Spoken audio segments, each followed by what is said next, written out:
Good afternoon, students, parents and carers, and thank you for the opportunity to speak to you regarding your GCSE geography exams. I'm going to focus on the November mocks going all the way through to your final exams in May, June. So just an overview of the course contents. We are sitting 3 papers in the final exam in May. For this exams and for the requirements through the DFE or the government, we are cutting down on one of the topics, which is our changing economic world, which should have been in paper 2, and I will discuss that with you soon. So paper 1 and paper 2 will be a total of 88 marks, and it is 1 hour 30 minutes per paper. So as you can see, the topics, I've also given you a breakdown of what each topic's mark allocation will be. Topic 1, natural hazards, that is including all your tectonic activities, earthquakes, volcanoes, and then also further natural hazards like tropical storms that we will discuss after half term. This will not be included in your November mocks though. Only the natural hazard parts, tectonic plates and earthquakes, will be part of your natural hazards in mocks 1. Secondly, section B is your living world, which make 30 marks. That is including all your ecosystems, rainforests, management of rainforests, and economic development within rainforests as well. Rivers and coasts, that includes all your processes and how they create landforms, as well as management against flooding and erosional processes by the coast. Each section A and section B will both have 4, 6 and 9 mark questions, whereas section C, rivers and coast, will only have the highest mark allocation is 6 marks for that. Paper 2, this is where the cut of the topic is in, and that is challenge economic world. So we are not discussing the topic at all this year. And the layout should be urbanization with resource management.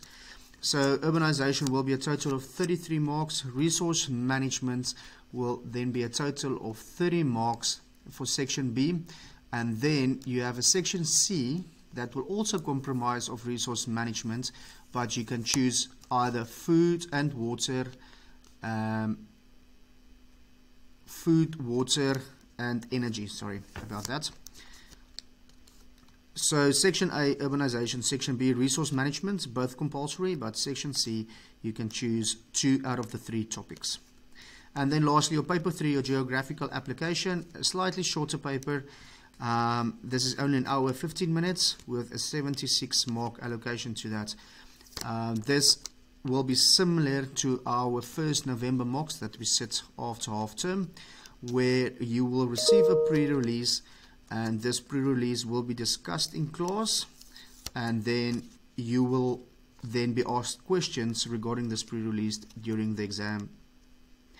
You will receive a new pre-release or a new set of paper to read through in the exams. You are not allowed to take in your pre-release for the exam in May. And then the second section, or section B, will be your fieldwork investigation, but this will not be based on the investigation that you have done, but data will be given to you, and you need to be able to analyze and discuss, and also then make links to the investigation that you have done. Assessment overview, like I've just mentioned, all 3 papers we will sit all 3 papers as far as the DFE or government guidance is set out at the moment. If anything changes, we will update you accordingly to that. Again, paper 1, living world, paper 2, challenges and human environment, and paper 3 is your geographical applications. Skills that are needed. The main thing is that you need to read through your questions carefully, underline the key terms to the question and break down your answer in that way. Focus on the structure of your answering, especially on your 6 to 9 mark questions, and then always make comparisons. Always have one and more case studies that you can compare data with. And finally, have a conclusion which links back directly to your question, and that you are choosing to agree or disagree with the statements according to the evidence that you have provided within your answer. To revise for geography, the contents might get heavy closer to the end, especially starting our term into exam preparation.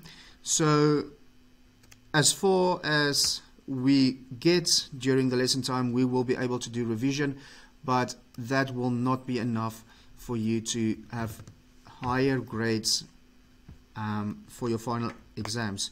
So break down your study time, break down your revision time. Here is some suggestions on the screen that you might use for that. There's loads of resources available, tools that you can use, and time at the moment is on your side. So start planning in advance and make sure that you can cover all the topics by the time that you get to your final assessments.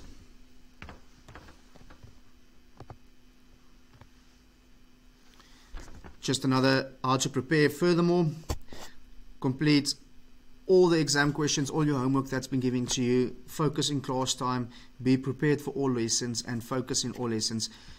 In essence, we only have a resource management left, so revision might start fairly earlier, and that will give you ample amount of time to complete and be prepared as much as we can prepare you for the final examinations.